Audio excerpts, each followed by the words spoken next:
हाँ भाई, राधे राधे। सभी का BL सर यूट्यूब चैनल पर हार्दिक स्वागत और अभिनंदन।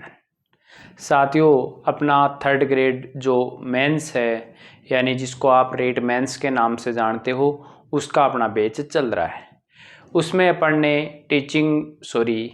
ने एजुकेशन जो साइकोलॉजी है वो प्रारंभ कर दी है, अर्थात शैक्षिक जो मनोविज्ञान है, अपना साइकोलॉजी वाला पार्ट है वो अपन ने शुरू कर रखा है। उसकी जो पिछली क्लास थी वो अपनी हो चुकी है। जिन साथियों ने वो क्लास नहीं देखी और पहली बार ही क्लास देख रहे हैं, वो क्या करेंगे, उस क्लास को पहले देख के आएंगे, क्योंकि टॉपिक टू टॉपिक चलना है। कौन सी क्लास होगी उसके बारे में भी यहाँ पे लिखा हुआ है। आज की अपनी जो क्लास रहने वाली है, ये क्लास रहने वाले क्लास नंबर 2 किसकी, शिक्षा मनोविज्ञान की। ये सेकंड क्लास है। इससे पहले अपन ने मैनेजमेंट शैक्षिक परिदृश्य से कंप्लीट कर लिया है, तो आप लोग वह भी क्लासेज देख सकते हैं। उनकी भी प्लेलिस्ट बनी हुई है और इनकी मैंने अलग से प्लेलिस्ट बना दी है। ठीक है, तो आप वीडियो को शेयर कर दो अपने साथियों तक, ताकि वो लोग भी जुड़ जाए और क्लास को कंटिन्यू कर ले। ठीक है, वीडियो को लाइक कर दो, चैनल को सब्सक्राइब कर लो, एक हाइप वाला ऑप्शन आता है वहाँ से हाइप कर दो और एक अच्छा सा कमेंट कर दो, और उसके बाद में अपन हम शुरू करते हैं। ठीक है, आज का अपना जो पार्ट है वो है बाल विकास। सेकेंड चैप्टर है बाल विकास, उसका अपन पार्ट 1 करने वाले हैं। ये थोड़ा बड़ा है तो इसको टुकड़ों में करेंगे। आसान भाषा में समझने वाली साइकोलॉजी जो एग्जाम में पूछी जाती है वो यहाँ से करने वाले हैं। सबसे पहले अपन ये बात करें कि सर बाल विकास होता क्या है, तो नाम से ही पता है बाल का मतलब क्या होता है, बालक। बाल का मतलब क्या होता है, बालक। तो बालक का विकास पढ़ना अपने को, यानी जो बालक होता है उसका विकास किस प्रकार से होता है। तो आप सभी लोग जानते हो, सामान्यतः ये बातें अपन भी जानते हैं कि बच्चा होता है वो भ्रूण में जब से जन्म लेता है, एक बीज कोष के रूप में शुक्राणु और अंडाणु मिलते हैं, फिर एक बीज कोष का निर्माण होता है, वहाँ से लेकर वो जन्म लेता है।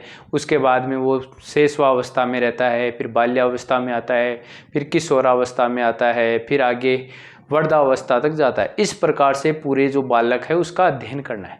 तो अपने को क्या पढ़ना है, बाल विकास पढ़ना है। तो बाल विकास क्या है, एक बच्चे का विकास किस प्रकार से होता है, उसको कौन से कारक प्रभावित करते हैं, कौन से कारक प्रभावित नहीं करते, कौन सी अवस्था को क्या अवस्था कहते हैं, उसमें वो किस प्रकार की क्रियाएं करता है, ये सब इस पार्ट में रहने वाला है। ठीक है, तो आप लोगों को समझ में आ गया होगा कि बाल विकास में अपने को किसका अध्ययन करना है। सबसे पहले एक वैज्ञानिक हुए हैं क्रो एंड क्रो, जिसका बार बार नाम आएगा, क्रो एंड क्रो। बाल विकास वह वैज्ञानिक अध्ययन है। बाल विकास क्या है, एक वैज्ञानिक अध्ययन है जिसमें गर्भ काल से लेकर किशोरावस्था के प्रारंभ तक का अध्ययन किया जाता है। उसको क्या कहते हैं, बाल विकास कहते हैं। क्रो एंड क्रो क्या कहते हैं कि कोई बालक है, उसका भ्रूण से लेकर जहाँ तक उसकी किशोरावस्था प्रारंभ होती है, गर्भ काल में जब से वो आता है भ्रूणावस्था में, वहाँ से लेकर किशोरावस्था प्रारंभ होती है, वहाँ तक का अध्ययन करते हैं, उसको कहते हैं बाल विकास। ठीक है, एक अन्य वैज्ञानिक हुए हैं जॉन कोमेनियस। ये ने 1628 में स्कूल ऑफ इन्फेंसी यानी शिशु विद्यालय की क्या की थी, स्थापना की थी। कब, 1628 में। ये थोड़ी सी पूछ सकते हैं, स्कूल ऑफ इन्फेंसी विद्यालय जिसे शिशु विद्यालय कहे, इसकी स्थापना किसने की, जॉन कोमेनियस ने 1628 में। मुझे तो नहीं लगता यहाँ से कोई क्वेश्चन पुटअप हो सकता है। उसके बाद में बाल विकास का वैज्ञानिक अध्ययन पेस्टोलॉजी ने किया। ये इंपॉर्टेंट बात है, कब किया, 1776 में। ये इंपॉर्टेंट है कि बाल विकास का वैज्ञानिक अध्ययन किसने किया, पेस्टोलॉजी ने 1776 में। यह आपको याद होना चाहिए। शानदार शॉर्ट तरीके से इतना अपना काम बना लोगे तो आपका काम हो जाएगा कि बाल विकास का वैज्ञानिक अध्ययन किसने किया, तो पेस्टोलॉजी ने 1776 में किया। उसके बाद में बाल अध्ययन आंदोलन आ जाता है। क्या आ जाता है, बाल अध्ययन आंदोलन 1893 में स्टैनले हॉल ने चलाया। किसने चलाया, स्टैनले हॉल ने। और इन्होंने 2 समितियां भी बनाई, बाल अध्ययन समिति और बाल कल्याण समिति। यानी स्टैनले हॉल ने कितनी समितियां बनाई, 2 समितियां, एक बाल अध्ययन और एक बाल कल्याण समिति। क्लियर है। तो बाल अध्ययन आंदोलन 1893 में स्टैनले हॉल ने चलाया। ये बातें कई बार सीधी सीधी पूछी जा सकती है, इसलिए बाकी आपका जो क्वेश्चन है वो अब यहाँ से शुरू होने वाला है कि बाल विकास, कौन सा विकास, बाल विकास अध्ययन की दो विधियां हैं। बच्चों का जो विकास है अर्थात बाल विकास है, उसके अध्ययन की कितनी विधियां बनाई गई है, दो विधियां, जिसमें एक विधि है समकालीन अध्ययन विधि और दूसरी है दीर्घकालीन अध्ययन विधि। समकालीन अध्ययन विधि और दीर्घकालीन अध्ययन विधि। समकालीन अध्ययन विधि क्या है, एक साथ एक आयु वर्ग के बच्चों का जिस विधि में अध्ययन किया जाता है वो समकालीन अध्ययन कहलाते हैं। यानी एक साथ में एक ही आयु वर्ग के बच्चे, जैसे 9 वर्ष के बच्चों का अध्ययन करना है तो ये कहलाते हैं समकालीन अध्ययन विधि। लेकिन एक ही बालक का, यहाँ तो क्या होंगे, अनेक बालक होंगे, लेकिन उनकी उम्र है वो क्या रहेगी, उनकी उम्र एक रहेगी, उनका अध्ययन समकालीन विधि से किया जाएगा। लेकिन दीर्घकालीन अध्ययन विधि से बालक का एक रहेगा, बालक क्या रहेगा, एक रहेगा, लेकिन उसका प्रतिवर्ष का अध्ययन किया जाएगा। यानी दीर्घकालीन अध्ययन विधि बालक का प्रतिवर्ष होने वाले परिवर्तनों का लंबे समय तक जो अध्ययन किया जाता है वो किया जाता है दीर्घकालीन विधि में। क्लियर है क्या, चलो बहुत क्लियर। इसके बाद में ये इंपॉर्टेंट पार्ट शुरू होगी अभिवृद्धि। अभिवृद्धि, एक होता है विकास और एक होती है अभिवृद्धि। अभिवृद्धि का मतलब क्या होता है, बढ़ना, व्यक्ति में वृद्धि होना, यानी उसके मात्रात्मक रूप में क्या होना, वृद्धि होना, क्या कहलाता है, अभिवृद्धि। यानी शरीर तथा उसके अवयवों में होने वाला मात्रात्मक अध्ययन, यानी व्यक्ति है उसके शरीर में और उसके शरीर के विभिन्न अंगों में, जिसको अपन अवयव नाम देते हैं, विभिन्न अंगों में मात्रात्मक रूप से जो क्या होता है, अध्ययन होता है, उसको क्या कहते हैं बच्चों, उसको कहते हैं अभिवृद्धि। क्या कहते हैं, अभिवृद्धि, ग्रोथ। ठीक है, यानी ये एक प्रकार की ग्रोथ है कि बच्चा 1 किलो का था, उसके बाद में कितना हो गया, 2 kg का हो गया, उसके बाद में कितने का हो गया, 5 kg का हो गया, उसके बाद में 20 kg का हो गया। तो इसका मतलब अपन उसकी मात्रात्मक अध्ययन को देख रहे हैं, तो ये उसकी क्या है, अभिवृद्धि है। ठीक है, इसके बारे में एक फ्रैंक नामक वैज्ञानिक हुए। कौन से वैज्ञानिक, फ्रैंक। इन्होंने क्या कहा है, कोशिकाओं का गुणन होना ही क्या कहलाता है, अभिवृद्धि कहते हैं। सर कैसे, हमें समझ में नहीं आई ये परिभाषा क्या कहना चाहती है। ये कहती है कोशिकाओं का गुणन होना। जैसे पहले क्या होता है, एक कोष बनता है, उसके बाद में 2 कोष होते हैं, फिर 4 कोष होते हैं, फिर 16 कोष होते हैं, फिर 32 कोष होते हैं, फिर 64 कोष होते हैं। इस प्रकार से कोषों में क्या होती है, वृद्धि होती रहती है। यानी कोशिकाओं में क्या होता है, गुणन रूप से क्या हो जाती है, वृद्धि हो जाती है। यानी उनको देखा जाता है कि ये किस प्रकार से हैं, तो कोशिकाओं का गुणन होना यानी कोशिकाओं का जुड़ना, छोटी छोटी कोशिकाएं बड़ी कोशिकाओं में क्या हो जाती है, परिवर्तित होती रहती है। तो वो कोशिकाओं में जो वृद्धि हो रही है अपनी सेल में, तो वो क्या है, वृद्धि है। क्लियर, चलो अब है विकास, डेवलपमेंट। वृद्धि, उसके बाद में अपना है कौन सा, डेवलपमेंट। यानी विकास क्या चीज है, तो विकास क्या है, शरीर तथा मन में, किस किस में, विकास, डेवलपमेंट, शरीर तथा मन में होने वाले सभी प्रकार के परिवर्तन। यानी अपने शरीर में जो सभी प्रकार के परिवर्तन है, चाहे वो शारीरिक रूप से हो, चाहे वो मानसिक रूप, चाहे अपना सोचने का कोई अलग हो, अपने मन में कोई विचार आया हो, यानी इन सबको शामिल कर ले तो विकास है। यानी विकास में अभिवृद्धि भी अपनी शामिल होती है। विकास में कौन शामिल होती है, अभिवृद्धि भी शामिल होती है। अभिवृद्धि में केवल ग्रोथ देखी जाती है, लेकिन डेवलपमेंट में, विकास में उसका सब कुछ देखा जाता है कि इसमें समझ किस प्रकार से विकसित हुई है, समझ आई है कि नहीं आई है, बावड़ा का बावड़ा ही रहा है। ये सारी जो प्रक्रियाएं वो किस में आता है, विकास में आता है। हरलोग नामक वैज्ञानिक ने कहा है कि विकास व्यक्ति में नवीन योग्यता तथा विशेषताओं को व्यक्त करता है। क्या करता है, नवीन योग्यता और विशेषताओं को व्यक्त करता है। यानी व्यक्ति में नवीन योग्यता आ जाती है, कोई नई विशेषता आ जाती है।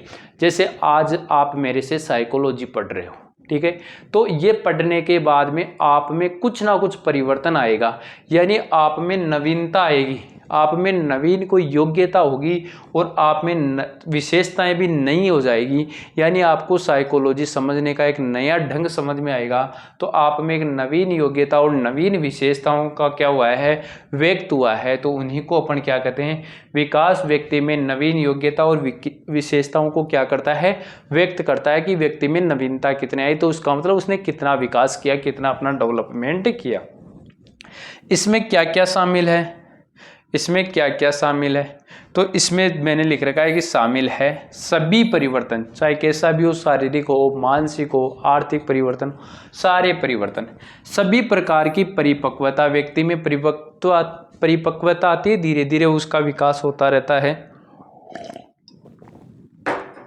योग्यता आती है, योग्यता भी शामिल है। योग्यता जैसे आपने क्या योग्यता कर ली कि बीएड कर रखी है, आपने आरटेड कर लिया, आपने सीटेड कर लिया, आपने नेट कर लिया, आपने एमफिल कर ली, आपने पीएचडी कर ली। तो योग्यताएं भी किसमें, विकास में, यानी अभिवृद्धि के साथ साथ वातावरण के साथ अंतःक्रिया, यानी अभिवृद्धि तो वो कर ही रहा है, उसके साथ साथ वह वातावरण के साथ कौन कौन सी अंतःक्रियाएं कर रहा है, क्योंकि अभिवृद्धि तो होती रहेगी। तो अभिवृद्धि साथ में वातावरण के साथ जो अंतःक्रिया है, उनको सभी को क्या कहा जाता है, विकास कहा जाता है। एक वैज्ञानिक हुए मुनरो, कौन, मुनरो। परिवर्तनों की वह श्रृंखला जिसमें बच्चा भ्रूण अवस्था से प्रौढ़ अवस्था तक गुजरता है, उसको कहते हैं, मुनरो ने क्या कहा है, विकास का है कि परिवर्तनों की वह एक कोई श्रृंखला, परिवर्तनों की वह श्रृंखला जिसमें बच्चा भ्रूण अवस्था से लेकर प्रौढ़ अवस्था से गुजरता है, वही क्या है, विकास है। क्लियर है भाई। विकास में क्या होता है, व्यक्ति भ्रूणावस्था से कौन सी अवस्था तक, प्रौढ़ावस्था तक विभिन्न प्रकार के परिवर्तनों को लेकर चलता है, तो वह क्या है, विकास है। यहां से क्वेश्चन आपके कन्फर्म बनेगा अभिवृद्धि की और विकास की विशेषताएं। क्वेश्चन कई बार आएगा, निम्न में से अभिवृद्धि की विशेषता कौन सी है, निम्न में से विकास की कौन सी योग्यता नहीं है, या अभिवृद्धि या विकास के बारे में कौन सा कथन सत्य नहीं है या सत्य है, इस प्रकार का क्वेश्चन यहाँ से आएगा। तो शॉर्टकट में देखो, अभिवृद्धि के बारे में इधर लिख रखा है मैंने, विकास के बारे में इधर लिख रखा है। अभिवृद्धि मात्रात्मक होती है, यानी इसमें मात्रा को देखा जाता है, जैसे 2 किलो से कितना हुआ, 4 किलो हुआ, 2 फुट से कितना फुट हुआ, 4 फुट हुआ। तो ये अभिवृद्धि मात्रात्मक होती है, लेकिन विकास मात्रात्मक के साथ साथ गुणात्मक भी होता है। यानी जो डेवलपमेंट है, विकास है, उसमें मात्रा तो बढ़ती है, साथ में वह गुणात्मक होता है, यानी उसमें अन्य प्रक्रियाएं और साथ में चलती है, यानी उसके मानसिक विकास भी होता है। तो इसका मतलब जहां पर मापन किया जाता है वो केवल मात्रात्मक होता है, जहां पर आकलन किया जाता है वो गुणात्मक होता है। तो ये मात्रात्मक और गुणात्मक दोनों होता है, कौन, विकास। तो पहली विशेषता क्या होगी, अभिवृद्धि केवल मात्रात्मक पक्ष को डिनोट करता है, लेकिन विकास व्यक्ति के मात्रात्मक पक्ष के साथ साथ गुणात्मक पक्ष को भी प्रदर्शित करता है। उसके बाद में है अभिवृद्धि निर्धारित समय तक होता है, यानी किशोरावस्था तक व्यक्ति में क्या हो जाती है, अभिवृद्धि हो जाती है, यानी 5 फीट 6 फीट का वो लगभग किशोरावस्था तक हो जाता है। यानी उसके बाद में उसका क्या है, अभिवृद्धि ग्रोथ रुक जाती है, यानी आपको 60 साल का व्यक्ति भी उतना ही दिखेगा जितना लगभग 20 साल का है, ठीक है। उसके अंदर फिर क्या होना शुरू हो जाएगा, विकास होना शुरू हो जाएगा, लेकिन उसमें कोई प्रकार की ग्रोथ नजर नहीं आएगी। उसके दाढ़ी बाल है वो पहले काले होंगे, फिर वो सफेद होना प्रारंभ हो जाएंगे, त्वचा है वो मुरझाने लग जाएगी, लेकिन इसमें ग्रोथ नहीं हो रहा है, यानी उसकी मात्रा में परिवर्तन नहीं हो रहा है। तो ये निर्धारित समय तक होता है, लेकिन विकास व्यक्ति का जीवन पर्यंत सतत रूप से चलता रहता है। जब से वो क्या होता है, जन्म लेता है, भ्रूण में आता है, वहां से लेकर जब तक वो मृत्यु के अग्रसर होता है, तब तक उसका विकास चलता रहता है। वह वातावरण से कुछ ना कुछ सीखता रहता है। इसका मतलब अधिगम और विकास जीवन पर्यंत चलने वाले होते हैं। इसमें केवल शारीरिक परिवर्तन होता है, अभिवृद्धि में केवल शारीरिक परिवर्तन, अर्थात शरीर के अंदर जो जो परिवर्तन आते हैं वो क्या कहलाते हैं, अभिवृद्धि आते हैं। लेकिन विकास में सभी परिवर्तन आता है, जो भी प्रकार का परिवर्तन है, चाहे शारीरिक हो, चाहे मानसिक हो, चाहे सामाजिक हो, कोई भी परिवर्तन हो वह आपका विकास के अंतर्गत आता है। उसके बाद में इसमें संरचनात्मक परिवर्तन होता है। संरचनात्मक का मतलब होता है बनावट बनावट में परिवर्तन होता है, संरचना में परिवर्तन होता है, किसमें, अभिवृद्धि में। लेकिन विकास में संरचना के साथ साथ कार्यात्मक परिवर्तन भी होता है, यानी क्रियाशीलता भी बढ़ने लग जाती है। उसके बाद में ये एकीकृत नहीं होता है, अर्थात ये एकीकृत नहीं होता है। इसका मतलब क्या होता है, ये एकीकृत एक जगह संगठित रूप से नहीं चलता है, कभी तेज होता है, कभी धीरे होता है, कभी किसी अंग का विकास हो जाता है, किसी का रुक जाता है। लेकिन विकास क्या है, एकीकृत है। विकास क्या होता है, सभी पक्षों को साथ लेकर चलता है। मापन का विषय ये किसका है, एक मापने का विषय। जैसे मैंने कहा ना 4 केजी का बच्चा कितने का हुआ, 5 केजी का है, तो मापन का है। लेकिन ये मूल्यांकन का विषय, मापन नहीं किया जा सकता। ऐसे थोड़ी कहते हैं इसकी IQ 500 है, ये भी चलो मान लिया मापन है, लेकिन इसका मानसिक विकास 2 किलो जितना चल रहा है, 5 किलो जितना है, तो ये आकलन लगाया जाता है, यानी उसका मूल्यांकन किया जाता है कि जो बालक है या जो व्यक्ति है, प्रौढ़ है, किशोर है, कोई भी है, ठीक है, तो उसके अंतर्गत में कैसा परिवर्तन आता है, यानी वो किस प्रकार की क्रिया कर रहा है, उससे अपन अंदाजा लगाते हैं कि ये व्यक्ति का डेवलपमेंट अच्छा हुआ है। अपन बाहर से देख कर कह सकते हैं ना कि इस व्यक्ति का डेवलपमेंट अच्छा है, ये अच्छे परिवार का है, तो ये किसका है, एक मूल्यांकन का विषय है। प्रत्यक्ष देखा जा सकता है, हाँ बिल्कुल प्रत्यक्ष रूप से देखा जा सकता है। कोई भी आदमी देख सकता है अभिवृद्धि को, भाई इसमें वृद्धि हो रही है कि नहीं हो रही। अपन कहते हैं ना ओ बच्चों तो चौको ग्रोथ कर रही है, भाई चौको ग्रोथ कर रही है का मतलब अपन देख कर बता सका, प्रत्यक्ष रूप से देखा जा सकता है। लेकिन इसका केवल अनुभव किया जा सकता है। अनुभव करने का मतलब कि अपन कहते हैं ना ये बच्चा अच्छे घर का है, इसके संस्कार अच्छे हैं, तो ये उसका क्या हुआ है, डेवलपमेंट अच्छा हुआ है, विकास अच्छा हुआ है। रेखीय रूप से चलता है, ये एक रेखा के रूप में चलता है, लेकिन ये वर्तुलाकार चलता है, यानी सभी पक्षों को साथ लेकर चलता है। इसमें रचनात्मक होता है, ये रचनात्मक के साथ में विनाशात्मक भी हो सकता है, यानी ये हमेशा पॉजिटिव बढ़ता ही रहता है, लेकिन ये हमेशा रचनात्मक के साथ साथ में विनाशात्मक भी हो सकता है, यानी व्यक्ति में बुरे गुण भी आ सकते हैं, अच्छे गुण भी आ सकते हैं, तो रचना होगी। बुरे गुण सीख रहा है, इसका मतलब विनाश की ओर जा रहा है, बुरे गुण उसमें आ रहे हैं, गुटखे खाने के गुण आ रहे हैं, तो ये एक विनाशात्मक प्रकृति को दर्शाता है। ये इसकी मुख्य मुख्य विशेषताएं मैंने अच्छे से बता दी है, आप अच्छे से ध्यान रख लेना, आपका क्वेश्चन गलत नहीं होगा। विकास के अपने खतरे हैं, विकास के क्या है, विकास के खुद के अपने खतरे हैं। विकास में खतरे होता है, व्यक्ति का विकास होता है ना, तो उसके खुद के खतरे हैं। किस प्रकार से, यदि उसका विकास अच्छे से नहीं हुआ तो वो खुद के लिए ही गलत हो सकता है। कई बार कुछ लोग सुसाइड कर लेते हैं ना, क्यों कर लेते हैं, क्योंकि वो विकास के कुछ खतरे हैं, क्योंकि जैसे सरकारी नौकरी नहीं लगा, उसका मानसिक संतुलन उसने खो दिया और वो एक सुसाइड कर लेता है, ठीक है, तो ये उसके विकास के क्या है, खुद के खतरे भी हैं। बिना अभिवृद्धि भी विकास संभव है, यदि व्यक्ति में अभिवृद्धि नहीं हो रही है फिर भी क्या हो सकता है, विकास तो हो सकता है। जैसे व्यक्ति है वो फिक्स आके रुक गए किशोरावस्था, तो अभिवृद्धि तो रुक गई लेकिन विकास तो जीवन पर्यंत चलता है, यानी बिना अभिवृद्धि के भी विकास संभव है। प्रारंभिक विकास परवर्ती विकास से महत्वपूर्ण होता है, यानी छोटे बच्चे का जो विकास होता है वह यदि अच्छा हो जाता है लेकिन बाद में विकास अच्छा नहीं होता। छोटे बच्चों की याददाश्त तेज होती है, धीरे धीरे याददाश्त में क्या आना शुरू हो जाता है, कमी आना हो जाता है ना। कोई प्रेशर बच्चा होता है, जैसे पहली बार एग्जाम दे रहा है तो उसके मार्क्स ज़्यादा आते हैं, उसके बाद में धीरे धीरे उसके मार्किंग में कमी आना शुरू हो जाती है। क्यों, क्योंकि अपन जानते हैं कि प्रारंभिक विकास होता है वो बहुत ज़्यादा अच्छा होता है परवर्ती विकास की तुलना में। क्लियर।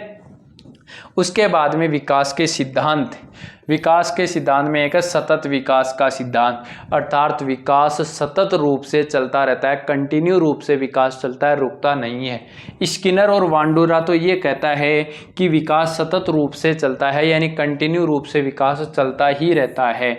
लेकिन एक वैज्ञानिक हुए हैं हरलोग, इन्होंने कहा है विकास कभी धीमा हो सकता है, कभी तेज हो सकता है, परंतु सतत होता है। हाँ, ये बात हरलोग भाई साहब की भी सही है कि कभी कभार हम कम सीखते हैं, धीरे सीखते हैं, कभी हम तेज सीखते हैं, कोई टॉपिक अपन तेज सीख लेते हैं, कोई धीरे सीख लेते हैं। इसका मतलब है विकास कभी तेज हो सकता है, कभी धीमा हो सकता है, लेकिन परंतु होता है। अपन कुछ भी नहीं पढ़े फिर भी अपन दुनिया को तो समझ ही लेते हैं। इसका मतलब क्या हो रहा है कि विकास सतत रूप से चलता रहता है। गति में भिन्नता का सिद्धांत, गति में क्या होता है, भिन्नता का सिद्धांत होता है। 0 से 2 वर्ष में तेज होता है, परंतु बाल्यावस्था में धीमा हो जाता है, फिर किशोरावस्था में वापस क्या हो जाता है, तेज हो जाता है। तो गति में भिन्नता का सिद्धांत यानी विकास अलग अलग गति से चलता रहता है। समान प्रतिमान का सिद्धांत, समान प्रतिमान, मनुष्य का विकास हमेशा सिर से पैर की ओर होता है। तो समान प्रतिमान का सिद्धांत यानी चूहे का जिस प्रकार से विकास होता है तो सभी चूहियों का विकास उसी प्रकार से होगा। जिस प्रकार से मनुष्य का विकास होता है तो सभी मनुष्य का विकास एक जैसा होगा, समान प्रतिमान का विकास होगा, यानी विकास सिर से पैर की ओर होगा। जैसे एक चूहा है, उसका विकास होता है तो उसकी बॉडी में ज़्यादा परिवर्तन नहीं आता, ठीक है, लेकिन मनुष्य की बॉडी में ज़्यादा परिवर्तन आता है, ठीक है। यदि गाय भैंस है तो उसका अलग है, ठीक है। तो इस प्रकार से समान प्रतिमान का सिद्धांत डिनोट करता है। उसके बाद में कि विकास सिपेलोकोडल या मस्तकोद्मुखी आपादीय सिद्धांत, यानी इसका मतलब सिर से पैर की ओर विकास होता है, यानी सिपेलोकोडल या मस्तकोद्मुखी है, मस्तक से उदर की ओर, यानी सिर से पैर की ओर विकास होता है। पहले सिर का विकास होता है, उसके बाद में अपने हृदय का वगैरह का विकास होता है, फिर अपने पैरों का विकास होता है। तो विकास हमेशा सिर से पैर की ओर होता है। सामान्य से विशिष्ट क्रियाओं का सिद्धांत, ये एक ही सिद्धांत है जो आपको याद रखना है। सामान्य से विशिष्ट चलता है, बाकी विशिष्ट से सामान्य, अर्थात व्यक्ति पहले पूरे हाथ का प्रयोग करता है, उसके बाद में वह यहाँ से 5 अंगुलियों का प्रयोग करना शुरू करता है। छोटे बच्चे को देखना, फिर वो अंगुली अंगूठा का धीरे धीरे प्रयोग, यानी पहले वो सामान्य क्रियाएं करता है, उसके बाद में विशिष्ट क्रिया करता है। पहले पूरे हाथ का प्रयोग करता है, लेकिन बाद में अंगुली का प्रयोग करना शुरू कर देता है। केंद्र से परिधि की ओर होता है विकास, यानी पहले केंद्रीय हिस्सों का विकास होता है, उसके बाद में परिधीय हिस्सों का होता है, यानी अपना हृदय का विकास पहले हो जाता है। शरीर के जो अंग बनने वो पहले बन जाते हैं, उसके बाद में अपने हाथों का जो अंगुलियां हैं उनका विकास होता है। पहले पेट का विकास होता है, फिर हाथ का विकास होता है। व्यक्तिगत भिन्नताओं का सिद्धांत, प्रत्येक व्यक्ति का विकास अलग अलग रूप से होता है। बिल्कुल अपन भी व्यक्तिगत विभिन्नताएं भी पढ़ेंगे कि हर बालक अपने आप में क्या है, अलग है, तो प्रत्येक व्यक्ति का विकास भी अलग होता है। परस्पर संबंध का विकास, यानी हर सिद्धांत, हर जो क्या है, परस्पर संबंध का सिद्धांत, यानी हर प्रकार का जो विकास है वो एक दूसरे से संबंध भी रखते हैं। जैसे शारीरिक विकास अच्छा होगा तो व्यक्ति का मानसिक विकास अच्छा होगा। यदि बच्चे का मानसिक विकास अच्छा होता है किसी का, तो उसका शारीरिक विकास अपने आप ही हो जाता है। अपन देखते हैं जैसे तैयारी करने वाले बालक होते हैं, उनका मानसिक स्थिति संतुलन सही नहीं रहता है, इसलिए उनका शारीरिक विकास भी देखा करो, वो बेचारे दुबले पतले से हो जाते हैं। इसका कारण क्या है कि यानी परस्पर संबंध का सिद्धांत चलता है, यानी एक पक्ष यदि मजबूत होगा तो दूसरा पक्ष अपने आप ही उसका क्या हो जाएगा, मजबूत हो जाएगा। उसके बाद में एकीकरण का सिद्धांत, उसके बाद में क्या है, एकीकरण का सिद्धांत, यानी हर व्यक्ति का एकीकरण का सिद्धांत का तात्पर्य ये है कि एक एक पक्ष का क्या होता है, विकास होता है।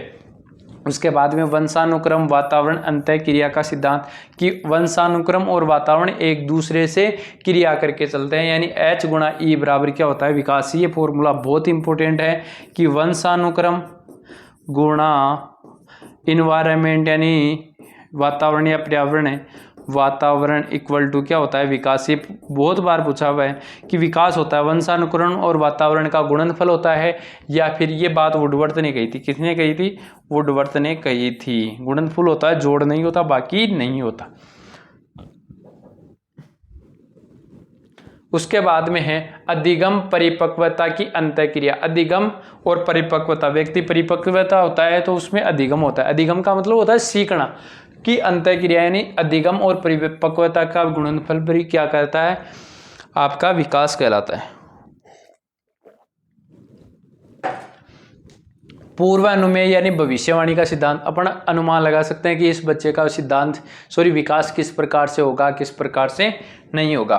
वर्तुलाकार प्रकृति का सिद्धांत, पूर्व अनुभवों को जोड़ते हुए अपने को आगे बढ़ाना। वर्तुलाकार का मतलब ये होता है जैसे अपन क्या करते हैं, जैसे अपन ने 2 + 2 सीख लिया, कितने हो गए, 4। फिर अपन ने कितना सीखेंगे, 3 + 3 कितने हो गए, 6।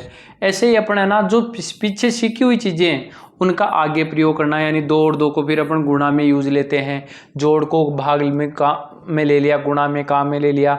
अपन ने ए पढ़ा, फिर अपन ने कै पढ़ा तो अपने समझ में आया कि कैत्वादा होता है, ए पूरा होता है, तो ये ए यहाँ से क्या हुआ, स्वर आया। तो इस प्रकार से अपन क्या करते हैं कि पूर्व अनुभव को जोड़ते हुए सीखते हैं। फिर होता है भेदात्मक सिद्धांत, यानी लड़कियों का विकास तेज होता है लड़कों की तुलना में, तो विकास में भेद भी हो सकता है, लिंग का प्रभाव पड़ता है। फिर विकास में वंशानुक्रम और वातावरण की क्या भूमिका है, तो अभी मैंने बताया विकास वंशानुक्रम और वातावरण का गुणनफल होता है। वंशानुक्रम क्या चीज़ है, बीएन झा ने कहा वंशानुक्रम हमारी जन्मजात विशेषताओं का संपूर्ण योग है, यानी अपने अंदर जन्मजात जो सारी विशेषताएं है ना, वही वंशानुक्रम है। वातावरण तो वो है जिससे अपन ने सीखा है, लेकिन वंशानुक्रम क्या है कि वंशानुक्रम हमारी जन्मजात विशेषताओं का संपूर्ण योग है, कि जन्म से हमारे अंदर कौन कौन सी विशेषताएं आई है। वुडवर्थ कहता है कि वंशानुक्रम में वे समस्त प्रभाव आ जाते हैं जिन्होंने बालक को जन्म से प्रभावित किया है। अरे बालक को जन्म से जिन कारकों ने प्रभावित किया है वो सारे वंशानुक्रम है। किसने कहा, वुडवर्थ ने, कि बालक को जन्म से जिन्होंने प्रभावित किया वो सारे के सारे प्रभाव क्या है, वंशानुक्रम है। वंशानुक्रम की प्रक्रिया कैसे चलती है अपन देखते हैं, क्योंकि मातृकोश, माता की कोश प्लस पितृकोश दोनों मिलके किसका निर्माण होता है, एक संयुक्त कोश जाइगोट का निर्माण होता है। किसका निर्माण होता है, जाइगोट का निर्माण होता है। इस जाइगोट के अंदर क्या होते हैं, 23 गुणसूत्र होते हैं। टोटल गुणसूत्र कितने हो गए, 46 हो गए। अब यदि ये तो एक सामान्य बच्चा हो जाएगा, सामान्य बच्चा हो जाएगा। अब सामान्य बच्चा होने के बाद में अपन जानते हैं कि 22 प्लस में XY गुणसूत्र होता है। 22 प्लस में क्या होता है, XY गुणसूत्र। ये तो किस में होते हैं, पिता में होते हैं। किस में होते हैं, पिता में। और XX गुण किस में होते हैं, माता में होते हैं। अब यहाँ से आने वाले गुणसूत्र पे डिपेंड करता है कि लड़की होती है, एक लड़का होता है। लेकिन अब ये तो सामान्य बच्चा चाहे सामान्य होगा, चाहे लड़का होगा, चाहे लड़की होगा। यदि वो पिता से भी अक्ष आया और माता से भी अक्ष आया तो यहाँ से क्या हो जाएगी, माता हो जाएगी। लेकिन पिता से तो आ गया Y और माता से आ गया अक्ष, तो XY होने से क्या हो जाती है, लड़की हो जाती है। इसकी चर्चा अपन कोई बात नहीं करते, आप सभी जानते हो। यदि 46 गुणसूत्र की जगह 45 गुणसूत्र हुए तो इसे बोलते हैं टर्नर सिंड्रोम। कौन सा सिंड्रोम कहते हैं, टर्नर सिंड्रोम। ये लड़कियों में होता है, लड़कियां बांझपन का शिकार हो जाती है और इनका IQ लेवल 30 से 40 के बीच का होता है। ये इंपॉर्टेंट बात है, याद कर लेना भाई। 47 गुणसूत्र है वो डाउन सिंड्रोम हो जाता है। इसे ट्राइसोमी 21 कहते हैं। क्या कहते हैं, ट्राइसोमी 21 कहते हैं। ये लड़कों में पाया जाता है। इसे अलग मंगोलिज्म बालक होते हैं, IQ हो जाती है 25 से 50, डाउन सिंड्रोम। क्लियर है। और फिर ट्राइसोमी 21 इसको क्लाइन फिल्टर सिंड्रोम भी कहते हैं, यानी किन्नर और हिंजड़े के जो गुण आते हैं वो ट्राइसोमी 23 के कारण होते हैं। फिर है वंशानुक्रम के अन्य नियम कौन कौन से हैं। इनको नियम भी कहते हैं, कई जगह आप इनको सिद्धांत भी देखोगे। तो नियम और सिद्धांत एक ही बात है। बीजकोश की निरंतरता का सिद्धांत पहला कौन सा है, बीजकोश की निरंतरता का नियम। इसके प्रतिपादक कौन है, बीजमैन है, जिन्होंने अपने प्रयोग चूहे पर किए।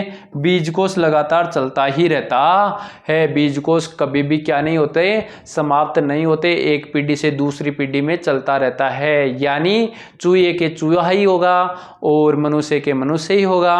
तो ये क्या है, बीजकोश कभी समाप्त नहीं होता है। फिर है समानता का सिद्धांत। इसके प्रतिपादक है सोरेनसन। समानता का सिद्धांत क्या है, सोरेनसन। प्रतिपादक है सोरेनसन। बंदर से बंदर, मनुष्य से मनुष्य, यानी माता पिता के जैसे ही बच्चा भी होगा। माता पिता के जैसे ही क्या होगा, बच्चा होगा। ये समानता का सिद्धांत है। विभिन्नता का नियम, ये प्रतिपादक था इसका डार्विन लेमार्क। प्रतिपादक कौन था, डार्विन लेमार्क। माता पिता से संतानें कुछ भिन्न होती हैं। ये विभिन्नता का नियम होना भी जरूरी है।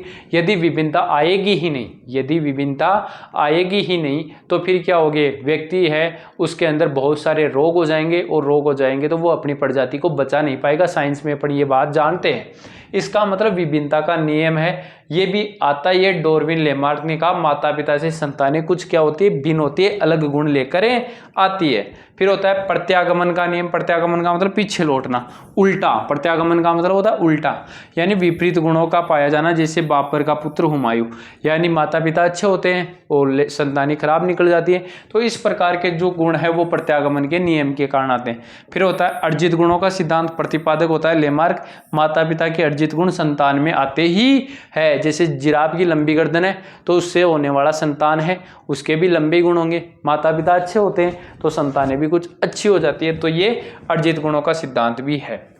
फिर है वर्ण संकर, वर्ण संकर या प्रभाव या वियोग का नियम। वर्ण संकर या प्रभाव का नियम किसने, प्रतिपादक मेंडल ने अपने मेंडलवाद में दिया था। वर्ण संकर वस्तुएं अपने मौलिक स्वरूप की ओर लौट जाती है, यानी अंत आते आते वो जो प्रारंभ हुआ था वहां पर आ जाती है। उसके बाद में है बायोमेट्री का सिद्धांत, प्रतिपादक गाल्टन। बायोमेट्री का सिद्धांत प्रतिपादक है इसके गाल्टन। वंशानुक्रम पर पूर्वजों का घटते हुए प्रभाव पड़ता है, यानी पूर्वजों के जैसे पापा के गुण ज्यादा आएंगे, दादा के उससे कम, परदादा के उससे कम, यानी घटते हुए गुण आते हैं। ये था अपना वंशानुक्रम। फिर आता वातावरण। वातावरण के बारे में रोस ने कहा है कि वह बाह्य शक्ति जो हमें प्रभावित करती है, वो बाह्य शक्ति जो अपने ऊपर प्रभाव डालती है वही अपने लिए क्या है, वातावरण है, और व्यक्ति वातावरण को ग्रहण करता ही है। वुडवर्थ ने के अनुसार क्या बात है, वुडवर्थ कहता है, वुडवर्थ के अनुसार वंशानुक्रम एवं वातावरण एक दूसरे के पूरक है। यानी वंशानुक्रम की तुलना प्रकृति, आत्मा और बीज से की है, तो वातावरण की तुलना पोषण, शरीर और धरती से की जा सकती है। यानी इन दोनों को अलग नहीं किया जा सकता। व्यक्ति पर वातावरण का प्रभाव भी पड़ेगा तो वंशानुक्रम का प्रभाव भी पड़ने वाला है, दोनों को एक दूसरे से अलग नहीं किया जा सकता। यानी वातावरण का वंशानुक्रम का दोनों का प्रभाव मिलकर व्यक्ति का विकास होगा। ये किसने कहा, वुडवर्थ ने। विकास को प्रभावित करने वाले अन्य कौन कौन से कारक है जो व्यक्ति के विकास को प्रभावित करता है, तो अंतःस्रावी ग्रंथियां प्रभावित करती है। लिंग का प्रभाव, यानी जैसे अभी बताया था ना मैंने, लड़कियों का विकास तेज होता है लड़कों की तुलना में, तो लिंग का प्रभाव पड़ता है। संतुलित भोजन का प्रभाव पड़ता है, यदि भोजन अच्छा करोगे तो विकास अच्छा होगा, आपकी अभिवृद्धि अच्छी होगी, आपका मानसिक स्वास्थ्य अच्छा होगा। रोग भी प्रभावित करते हैं, यदि रोगी हो जाते हो, यदि आप क्या हो जाते हो, रोगी हो जाते हो, तो आपका विकास रुक जाएगा। संतुलित भोजन, रोग। फिर है जन्मक्रम। पहले बच्चे का विकास उतना नहीं होता है जितने दूसरे बच्चे का विकास होता है, इसलिए जन्मक्रम का प्रभाव भी बहुत पड़ता है। मनोवैज्ञानिक कारक है, व्यक्ति की रुचि कैसी है, आदत कैसी है, और अन्य उसके अंदर अभिरुचि क्या है, तो इनका भी प्रभाव क्या है उस पर पड़ता है। अब है विकास की विभिन्न अवस्थाएं। सामान्यतः विकास की 10 अवस्थाएं पूछी है, अपने बाल्यावस्था, भ्रूणावस्था, किशोरावस्था, शैशवावस्था, इन सबको पढ़ने वाले हैं। यहाँ तक अपन ने ये बात कर ली कि बाल विकास को कौन कौन क्या क्या प्रभावित करते हैं। विकास को कौन प्रभावित करता है, बाल विकास क्या है, किसने क्या अवधारणा दी, किस प्रकार से कोई सिद्धांत है, किस प्रकार से ये एक दूसरे को प्रभावित करते हैं। यहाँ से क्वेश्चन आएगा। अभिवृद्धि और विकास से बार बार है। देखो यहाँ से आपके क्वेश्चन है वो सीधे टू द पॉइंट उठ के आने वाले हैं, क्योंकि आपकी रीट में जो साइकोलॉजी नहीं थी वहाँ पेडालॉजी थी, तो वहाँ क्वेश्चन बनावट वाले आए थे। यहाँ क्वेश्चन है आपको सीधे सीधे देखने को मिलेंगे। तो ये नोट्स जो मैं लिख रखा हूँ शानदार तरीके वाले से, इसी तरीके से आपको पढ़ना है। वीडियो अच्छा लगा तो वीडियो को शेयर कर दिया करो भाई लोगों। आप शेयर करते हो तो मैं कंटिन्यू क्लासें दे देता हूँ, आप शेयर नहीं करते हो तो फिर मेरा भी मन करता नहीं है। तो आपका एक छोटा कर्तव्य, छोटा दायित्व बनता है कि आप क्या करो, इसको एक बार अपने कोई ग्रुप बना हुआ है का आपका स्टेटस है उसके अंदर डाल दिया करो। क्लियर है, चलो अच्छी बात है। और आप यदि शॉर्ट नोट्स लेना चाहते हो शैक्षिक परिदृश्य जो मैंने यूट्यूब पर फ्री ऑफ कॉस्ट करवा दिया, यूट्यूब पर कंप्लीट करवा दिया, लेकिन किताबों में शैक्षिक परिदृश्य को इतना घुमाया हुआ है उसको शॉर्ट रूप में मैंने कर दिया है। ये नोट्स मात्र 59 रुपये में आप प्राप्त कर सकते हो। इन नंबरों पे मैसेज करके कि सर कैसे मिलेंगे, आपको मिल जाएंगे PDF। पढ़ो शानदार और शानदार तरीके से तैयारी करो, आपका सिलेक्शन कोई रोकने वाला है नहीं, क्योंकि ऐसा मैटर राजस्थान में कहीं भी अवेलेबल है ही नहीं। किताबें में क्या होता है, देखो कोई भी मेहनत करना चाहता नहीं, कॉपी पेस्ट करते हैं, चीज़ों को उठाते हैं, इतना लिखने में टाइम लगता है, कौन करवाता है। इसलिए मैं अपने हाथ से लिखता हूँ, जो मैटर काम का उसको निकाल के। तो आप 59 रुपये पे करके इनको ले सकते हो। ठीक है, वीडियो को शेयर कर देना, लाइक कर देना, और एक अच्छा कोई कमेंट तो आप वैसे भी करने वाले हो नहीं, मैं चाहे आपको कितना ही कहूँ, लेकिन एक बार इतना कहूँगा कि शेयर जरूर करो, उसमें आपका ही फायदा है, क्योंकि क्लासें आपको कंटिन्यू मिलने वाली होती है। ठीक है, मिलते हैं किसी नेक्स्ट वीडियो में, तब तक के लिए ऑल द बेस्ट, धन्यवाद, राम राम सा।